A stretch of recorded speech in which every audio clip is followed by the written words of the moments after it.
صباح الخير، ازيكم؟ عاملين ايه؟ عودة بعد الغياب. يا رب الغياب ما عادش يرجع تاني، ويا رب ان انا احاول التزم شوية في الفيديوهات. هحاول ان اصور فيديو النهاردة يكون مختلف شوية. هاخدكم كده وانا بشتغل الكروشيه ونقعد ندردش شوية. عادة بعد الفطار بحاول ان بقعد كده اشرب على بال ما اخلص كوباية الشاي، اقعد اشتغل شوية كروشيه. وبعدين بقى بقوم اشوف يومي عامل ازاي. بشتغل في الشال ده بقالي فترة كبيرة جدا، مش راضي يخلص. يعني انا اصلا ما بشتغلش بصفة منتظمة، انا كل فين وفين كده لما بمسك اشتغل فيه. بس كنت في الاول متحمسة جدا ان انا اخلصه، بس كالعادة يعني ما كملتش 3 4 سطور بعد ما بدأت فيه ورحت راكناه. فأأمل ان انا اخلصه قبل الصيف يا رب ان شاء الله. هكلمكم كده واحنا بنشتغل، هنتكلم في موضوع بمناسبة بقى ان احنا داخلين على رمضان. كل سنة وانتم طيبين، ويا رب يبلغنا رمضان ويعيننا فيه على العبادة. هنتكلم عن الذكر. هل انا لازم اكون بحس بالذكر عشان اقوله، حاسس بمعناه او فاهمه عشان اقدر اقوله؟ كنت سمعت قبل كده شيخ بيقول هل لازم اكون حاسس بالاذكار او عارف معانيها عشان احس بيها مثلا فقلبي يكون حاضر. قال جملة حلوة، يعني ان الشيخ الشعراوي واحد سأله مرة على انه بيقرأ القرآن ومش فاهم معناه، هل هيستفاد منه؟ فقال له لو الدكتور كتب لك دواء وانت تعبان ومش عارف تركيب الدواء والمادة الفعالة فيه ايه، هل هتخف؟ طبعا هتخف. طبعا لو عارف المادة الفعالة وعارف بتشتغل ازاي وعارف بتشتغل امتى، فاكيد هيساعدك ان انت تقتنع بالدواء اكتر وتتأثر بيه اكتر. بس في الحالة الاولانية لو انت مش فاهم معناه فممكن ان انت تخف. فالذكر نفس الحكاية. افكار يعني مش لازم ان انا اقعد مستني. يعني انا كنت مثلا قبل كده اقعد اقول استنى الوقت اللي ذهني يكون حاضر ومودي حاضر فيه علشان اعرف بقى ايه اقول الافكار واركز فيها واحصل على حالة الروحانية اللي بسمع عنها وما بحسهاش اول ما بقول الاذكار. يعني سمعت ان انا برضو كل ما اقول الاذكار ان انا يمكن في الاول مش حاضره، ذهني مش حاضر وروحي مش حاضره، ومش بقدر يعني اتاثر فعلا بالاذكار، ومش قادره احس ان انا بقولها وبرددها. ولكن مع الوقت ان هي زي اي حاجه، اقول الذكر مره واثنين وثلاثه واربعه غصب عني هلتفت للي انا بقوله. يعني هركز في اللي انا بقوله شويه، هاخد بالي انا بقول ايه. ذهني لو ما حضرش في الاول فهيحضر بعد شويه. فهي بالتمرين. يعني بحس ان الذكر هو مفتاح التواصل بقى في جميع العبادات. بحس ان هو البدايه كده.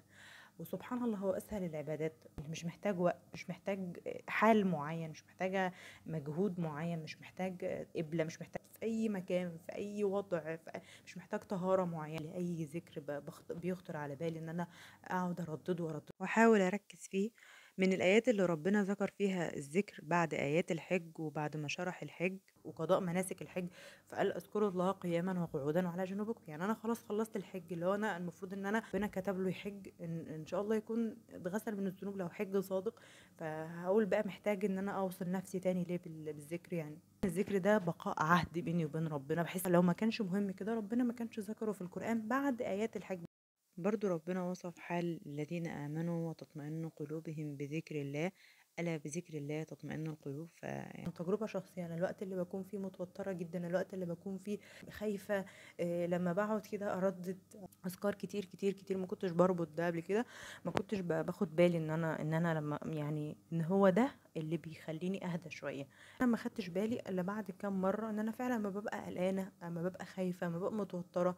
هقولها على كام ملحوظة صغيرة كده علشان تساعدنا ان احنا لو ما بنحسش بالاذكار نبدأ نحس بيها. لا اقول ان انا اقول اذكار الصباح والمساء، فحاول ان انا اقولها بصوت عالي مسموع. يعني مش عالي مش عالي يعني للصوت الناس تسمعه، لا ان انا مسموع انا اسمعه. لان لما بقول الاذكار بصوت واطي فبتوه، دماغي بتشرد في تفكير، بتفكر في حتة تانية.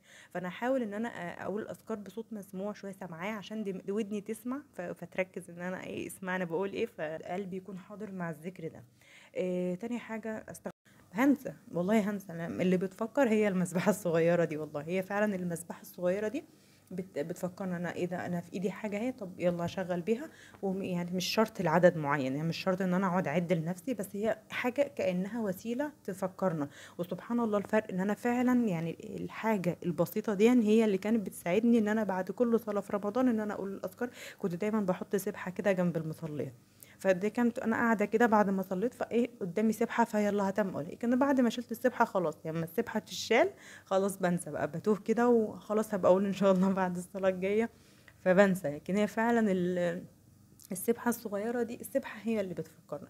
فعادي هو حاجة بصرية، حاجة كده ايه محرك بصري او مؤثر بصري تساعدنا ان هي تفكرني بان انا عايزة اواظب على الاذكار. تالت حاجة تطبيق اسمه تطبيق ختمة، نزلها عشان ورد القرآن. حلو جدا التطبيق ده، نزلوه لو انتوا ما بتعرفوش تقرأوا القرآن، لو انتوا مثلا في مواصلات او في حاجة او كده، عشان برضو تساعدكم على قراءة الورد، بتفكركم بالورد المحدد ليكم يوميا.